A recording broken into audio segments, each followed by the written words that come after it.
guys, welcome back to my channel. இன்னைக்கு நம்ம read it or skip it series episode 2ல The Girl Who Drank the Moon அப்படின்னு சொல்லிட்டு the Newbury medal வாங்கின இந்த புக்கை பற்றின ரிவ்யூ தான் பார்க்க போகிறோம். ஸோ யார் இந்த புக்கை படிக்கலாம், யார் இந்த புக்கை ஸ்கிப் பண்ணோம் எல்லாம் தான் பார்க்க போகிறோம். ஸோ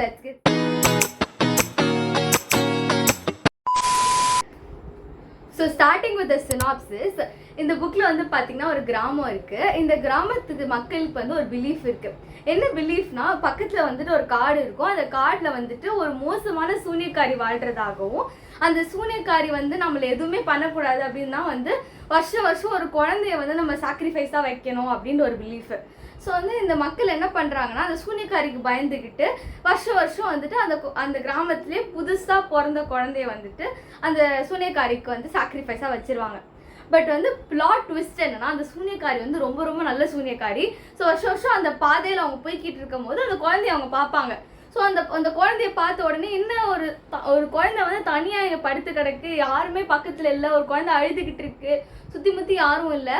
ஸோ அப்படி இருக்கும் போது அந்த குழந்தைய தனியாக விட்டுட்டு போக மனசு இல்லாமல் இந்த சூனியக்காரி என்ன பண்ணுறாங்கன்னா, அந்த குழந்தைய கையோடு எடுத்துகிட்டு போயிட்டு பாசமாக பார்த்துட்டு பக்கத்தில் வந்து ஒரு டவுன் இருக்குது, ஒரு சிட்டி இருக்குது. ஸோ இங்கே என்ன பண்ணுறாங்கன்னா, அப்படியே நடந்துகிட்டே போய்கிட்டு அங்கே வந்துட்டு அந்த சிட்டியில் குழந்தை எல்லாம் கஷ்டப்படுற ஒரு ஃபேமிலிக்கு, இல்லை ஒரு நார்மலான ஃபேமிலிக்கு வந்துட்டு அந்த குழந்தைய வந்து கொடுத்துருவாங்க.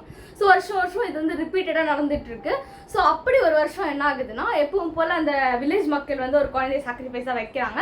எப்பவும் போல் அந்த சூனியக்காரி அந்த குழந்தைய வந்து எடுத்துகிட்டு போகிற வழியில் எப்போவுமே அந்த சூனியக்காரி என்ன பண்ணுவாங்கன்னா, அந்த ஸ்டார் லைட்டை வந்துட்டு அந்த குழந்தைக்கு ஃபீட் பண்ணுவாங்க. ஸோ வந்துட்டு ஸ்டார் லைட்டில் வந்து மேஜிக் இருக்குதா கணக்கு, ஓகேவா? இது வந்து ஒரு fantasy book. So always fantasy எலிமெண்ட்ஸ்லாம் இருக்கும். ஸோ வந்துட்டு எப்போவுமே வந்து அந்த ஸ்டார் லைட்டை வந்து அந்த குழந்தைக்கு ஊட்டி விடுவாங்க. ஸோ அப்படி வந்து எப்போவுமே ஊட்டி விடும் போது இந்த குழந்தைக்கு வந்து மாற்றி ஸ்டார் லைட்டுக்கு பதில் மூன் லைட்டை வந்துட்டு ஊட்டி விட்டுறாங்க. ஸோ இது நடக்கிறதுனா என்ன ஆகுதுன்னா, இந்த குழந்தைக்கு வந்து ஒரு பவர் மாதிரி வந்துடுது. ஸோ ஒரு பவர் இருக்கிற ஒரு குழந்தைக்கு மேஜிக் இருக்கிற குழந்தை எப்படி போய் இன்னொரு ஃபேமிலி கொடுக்க முடியும்? அதனால் இந்த குழந்தைய வந்து இன்னொரு ஃபேமிலி கொடுக்காம நானே வளர்க்க போகிறேன் அப்படின்னு சொல்லிட்டு அந்த சூனியக்காரி முடிவு பண்ணி இந்த குழந்தைக்கு வந்து லூனா அப்படின்னு சொல்லிட்டு பேர் வைக்கிறாங்க. ஸோ இந்த புக்கோட கதாநாயகியே வந்து பார்த்தீங்கன்னா லூனா, அவரோட சாகசங்கள் தான். ஸோ இந்த பொண்ணு வந்து வளர வளர என்ன ஆகுதுன்னா, இவரோட பவர் வந்து அதிகமாக்கிட்டே போகுது. ஸோ அந்த சூனியக்காரியால் வந்து ஒரு கட்டத்தில் அந்த பவரை வந்து கண்ட்ரோல் பண்ண முடியல. ஸோ அங்கே தான் இட் கோஸ். கொஞ்சம் கொஞ்சமாக சூனியக்காரி வந்து வீக் ஆகிட்டே வருவா. ஸோ இந்த பொண்ணு வந்துட்டு பவர் அதிகமாக்கிட்டே போகும். ஸோ இந்த புக்கில் எனக்கு ரொம்ப பிடிச்ச விஷயம் என்னென்னா, இந்த புக்கில் வந்துட்டு லூனா கூட வந்து 2 கம்பேனியன்ஸ் இருப்பாங்க. ஒன்று வந்து ஒரு குட்டி ட்ராகன் ப்ளஸ் இன்னொரு ஒரு பெரிய ஸ்வாம்ப் மான்ஸ்டர். எனக்கு வந்து இந்த பர்சனலி இந்த குட்டி ட்ராகன் வந்து ரொம்ப பிடிக்கும். பேரே வந்து லிட்டில் ட்ராகன் தான். என்னன்னா, எனக்கு வந்து ட்ராகன்னாலே வந்துட்டு ஒரு பெரிய ஒரு டெரரான ஒரு ஆர்கானிசம் தான் ஞாபகம் வருது. பயாலஜி ஸ்டூடெண்ட்டுங்க, அதான் ஆர்கானிசம் டெரரான ஒரு க்ரீச்சர் தான் கைஸ் ஞாபகம் வருது. நான் எஸ்பெஷலி ஆஃப்டர் ரீடிங் ஃபோர்த் விங்லாம் படிச்சதுக்கப்புறம் ட்ராகன்னாலே ஒரு டெரரான ஒரு ஸ்பீஷீஸ் ஆகிப்போச்சு. அதனால் வந்துட்டு இந்த ட்ராகன் வந்து அப்படிலாம் கிடையாது கைஸ். நீங்கள் இந்த டிங்கர் பெல் பார்த்துருக்கீங்க? டிங்கர் பெல் அந்த ஃபேரிஸ்லாம் வந்து திருண்டு இருப்பாங்க, சுற்றி வருவாங்கல்ல, அந்த சைஸ் தான் ட்ராகன் இருக்கும். அதில் ஹைலைட் ட்விஸ்ட் என்னன்னா, இந்த குட்டி ட்ராகனுக்கு நான் குட்டியாக இருக்கேனே தெரியாது.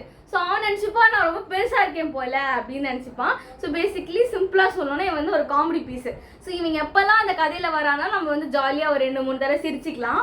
ஸோ இந்த புக்கு வந்து யாரெல்லாம் படிக்கலாம்னா, எனக்கு வந்துட்டு பெட் டைம் ஸ்டோரிஸ்லாம் பிடிக்கும், பாட்டி கதை சொன்னால் எனக்கு பிடிக்கும், ஃபேரி டெய்ல்ஸ் பிடிக்கும். பட் ஃபேரி டெய்ல்ஸ்க்கு ஒரு மாடர்ன் டச் கொடுத்தா அப்படி இருக்கும். ஸோ இது வந்து பார்த்திங்கன்னா ஒரு மாடர்ன் ஃபேரி டெய்ல்.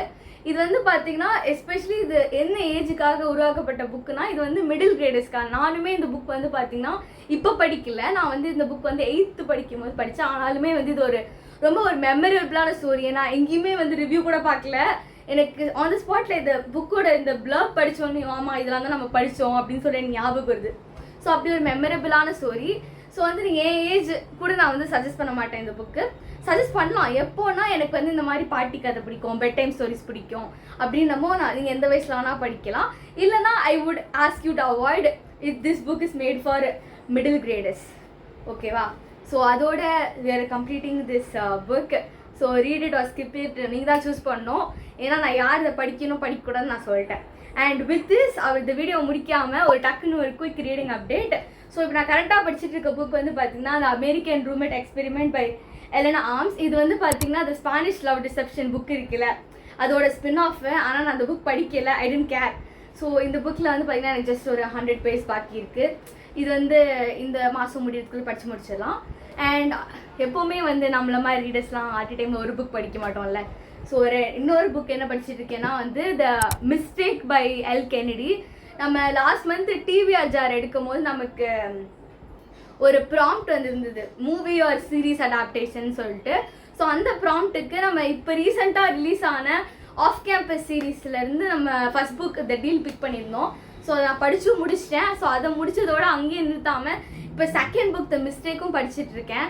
ஆக்சுவலி வந்து எனக்கு படிக்கிறது வந்து இப்போ எனக்கு கரெக்ட் டைமாக தோணுது. ஏன்னா வந்துட்டு இப்போ தான் சீரீஸ் ரிலீஸ் ஆகிருக்கு, எல்லாரும் இந்த புக்கை பற்றி தான் பேசிக்கிட்டு இருக்காங்க. நிறைய பேர் வந்துட்டு இப்போ சீரீஸ் ரிலீஸ் ஆன கையோட ரீரீடெலாம் வந்து பண்ணுறாங்க. ஸோ இப்போ தான் இது வந்து ஆக்சுவலி புக்கில் போட்டு படித்தேன் ஃபர்ஸ்ட் புக்கு. ஸோ சூப்பராக இருந்துச்சு. So these are my reading updates. So உங்களோட ரீடிங் அப்டேட்ஸ் நீங்கள் என்ன கரண்ட்டாக படிச்சுட்டு இருக்கீங்க அண்ட் யுவர் ஃபேவரட் புக், நான் என்ன புக் நெக்ஸ்ட் பிக் பண்ணுவோம் எல்லாத்தையும் வந்து கமெண்ட்டில் சொல்லுங்கள். So until then the next video, by.